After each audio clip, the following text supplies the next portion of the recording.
ఈరోజు దేశంలో ఉన్న దళిత క్రైస్తవులంటే ఎన్డీఏ ప్రభుత్వానికి వివక్ష.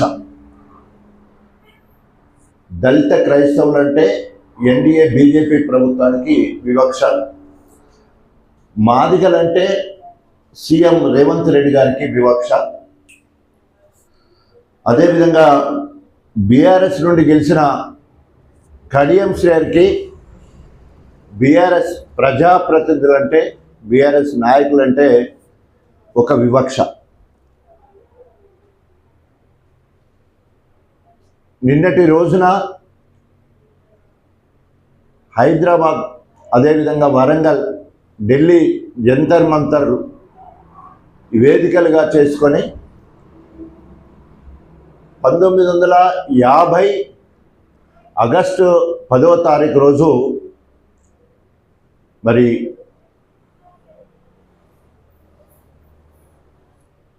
హిందూ మతాన్ని నమ్మని వాళ్ళందరూ కూడా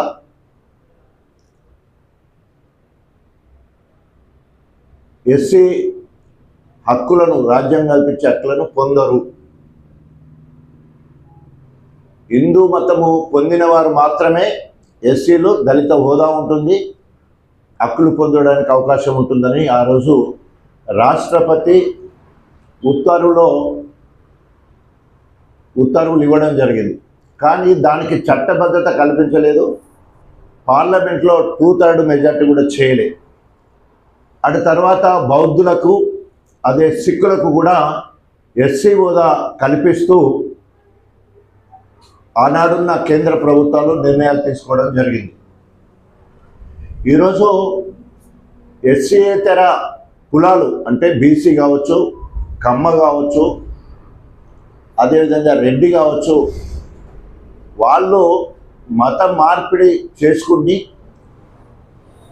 క్రైస్తవులుగా యేసు ప్రభుని మొక్కితే మాత్రం వాళ్లకు కుల వివక్ష లేదు, వాళ్ళ క్యాస్ట్లో మార్పు కూడా లేదు.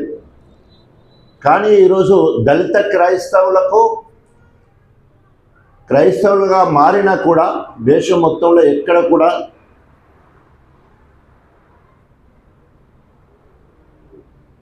వారికి కుల వివక్ష లేకుండా కానీ లేదా హక్కులు పొందే విధంగా కానీ లేదు. ఈరోజు దళితులందరూ కూడా క్రైస్తవులుగా మారిన కుల వివక్షను ఇప్పటికీ అనుభవిస్తూనే ఉన్నారు. సో అందుకనే ఈరోజు దేశం మొత్తం కూడా దళిత క్రైస్తవులు ఉద్యమం చేసే స్థాయికి వచ్చింది. గతంలో బీఆర్ఎస్ ప్రభుత్వము అధికారంలో ఉన్నప్పుడు దళిత క్రైస్తవులకు ఎస్సీలతో సమాన హక్కులు కల్పించాలి, ఎస్సీ హోదా కల్పించాలని చెప్పేసి అసెంబ్లీలో తీర్మానం చేసి కేసీఆర్ గారి నాయకత్వంలో కేంద్ర ప్రభుత్వానికి పంపించడం జరిగింది. అవకాశవాద రాజకీయాలు చేసుకుంటూ ఆయనను అందలం ఎక్కించిన బీఆర్ఎస్ పార్టీ శ్రేణుల మీద అక్రమ కేసులు పెట్టడమే కాకుండా బీఆర్ఎస్ పార్టీ పరంగా గెలిచిన ప్రజాప్రతినిధులు, వారు కౌన్సిలర్లు కావచ్చు లేదా సర్పంచులు కావచ్చు, వారిని ప్రలోభాలకు గురి చేసి పార్టీ మారితేనే మీకు పనులు ఇస్తామని చెప్పేసి ఈరోజు మాట్లాడడం విడ్డూరంగా ఉంది. 1400 కోట్ల రూపాయలు మంజూరైనని చెప్పేసి ఫ్లెక్సీలు పెట్టుకున్నాడు తప్ప ఎక్కడా ఆ పనులు జరగడం లేదు. 147 కోట్లతోటి ఆర్ఎస్ మెయిన్ కొనాల్ సీసీ లైనింగ్ అన్నారు. గతంలో బీఆర్ఎస్ ప్రభుత్వం వేసిన లైనింగ్ ఇక్కడ ఉన్నది. డిగ్రీ కళాశాల నిర్మాణం కోసం 40 కోట్లు మంజూరు అన్నాడు. ఎక్కడ వేసిన గొంగలు అక్కడే ఉన్నది. ఇంటిగ్రేటెడ్ స్కూలు పనులు నత్తనడక నడుస్తున్నాయి, పునాదుల దగ్గరనే ఆగిపోయిన పరిస్థితి. 60 కోట్ల రూపాయలతోటి మున్సిపాలిటీ అభివృద్ధి అన్నారు. ఆనవాళ్ళు కూడా ఎక్కడ కనిపిస్తలేదు. పెద్ది సుదర్శన్ రెడ్డి గారు తెలంగాణ ఉద్యమకారుడుగా కేసీఆర్ గారికి నమ్మిన బంటుగా, రాముడికి హనుమంతుడిలాగా 2001 నుండి ఆయన చనిపోయే రోజు వరకు కూడా కేసీఆర్ గారి అడుగుడు జాడల్లోనే కాకుండా ఆయన గీసిన గీత లేదా అప్పచెప్పిన బాధ్యతను సమర్థవంతంగా తీసుకుపోయి తెలంగాణ రాష్ట్ర సాధన కోసం అధికార కాంగ్రెస్ పార్టీ ఎమ్మెల్యే పదవికి రాజీనామా చేసి 4 సార్లు రాజీనామా చేస్తే స్పీకర్ గారు ఆమోదం చెందకపోతే ఆనాడు పెద్ది సుదర్శన్ రెడ్డి కూడా నాతో ఉన్నాడు. 5వసారి రాజీనామా చేసి దాన్ని ఆమోదం తీసుకున్న తర్వాత కేసీఆర్ దగ్గర తీసుకుపోయి అక్టోబర్ 29, 2011లో బీఆర్ఎస్ పార్టీలో నేను కాంగ్రెస్ ప్రాథమిక సభ్యత్వానికి ఎమ్మెల్యే పదవికి రాజీనామా చేసి కేసీఆర్ గారి సమక్షంలో టీఆర్ఎస్ పార్టీలో చేరడం జరిగింది. నా ఏలు పట్టుకొని హైదరాబాద్ నుండి ఇక్కడికి తీసుకురావడమే కాకుండా కరుణాపురం నుండి దాదాపు 160 కిలోమీటర్లు 12 రోజుల పాదయాత్ర నర్సంపేట నియోజకవర్గ కేంద్రంలో తెలంగాణ తల్లి విగ్రహాన్ని ఆవిష్కరింప చేయడం జరిగింది.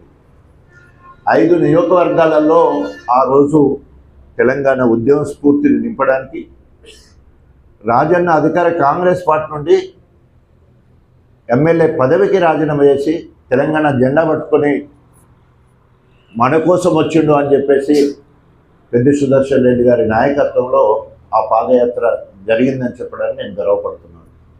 ఈరోజు మనం అనుకున్నట్టు 31వ తారీఖు మధ్యరాత్రి 12:51 చనిపోయిన రోజు నుండి కూడా మరి నర్సంపేటకు తీసుకుపోయే సందర్భం కానీ జరిగిన కార్యక్రమాల్లో ప్రతి దగ్గర కూడా అధినాయకులతో నేను వారితో ఉండి కుటుంబాన్ని ఓదార్చే విషయంలో కానీ నర్సంపేటకు సంబంధించిన నియోజకవర్గ కార్యకర్తలను ఓదార్చడంలో కానీ మరి నిన్నటితో సంతాప సభ కార్యక్రమం వరకు కూడా ఉండడం జరిగింది. తప్పకుండా కాంగ్రెస్ వాళ్ళు ఎంత అడ్డుపడ్డా నిన్న విగ్రహాన్ని ప్రతిష్టాపించడం జరిగింది. దయచేసి ప్రజాసేవలో ఉన్న నాయకులను గౌరవించాల్సిన బాధ్యత అన్ని రాజకీయ పార్టీలది కాబట్టి దయచేసి సహకరించాలని విజ్ఞప్తి చేస్తూ ఉన్నాం. చివరిగా పెద్ది సుదర్శన్ రెడ్డి నా బై ఎలక్షన్లో 2012 మార్చిలో జరిగిన బై ఎలక్షన్లో జఫర్గఢ్ మండలం హిమ్మత్ నగర్ సంబంధించిన ఇన్ఛార్జిగా వారు ఉండి అక్కడ ఉద్యమ స్ఫూర్తిని నింపడమే కాకుండా ఊరిలో ఉన్న 1500 మందితో పాదయాత్రలతో గన్పూర్కు కేసీఆర్ సభకు పాల్గొనడం జరిగింది.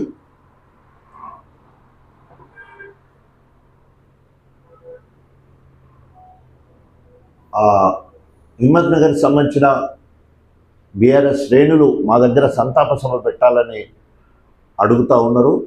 తప్పకుండా నియోజకవర్గ స్థాయిలో మొట్టమొదటి సంతాప సభ సంస్కరణ సభ కూడా హిమ్మత్ నగరంలో పెద్ద ఎత్తున చేయాలని జిల్లా నాయకత్వం దృష్టి కూడా తీసుకుపోవడం జరిగింది.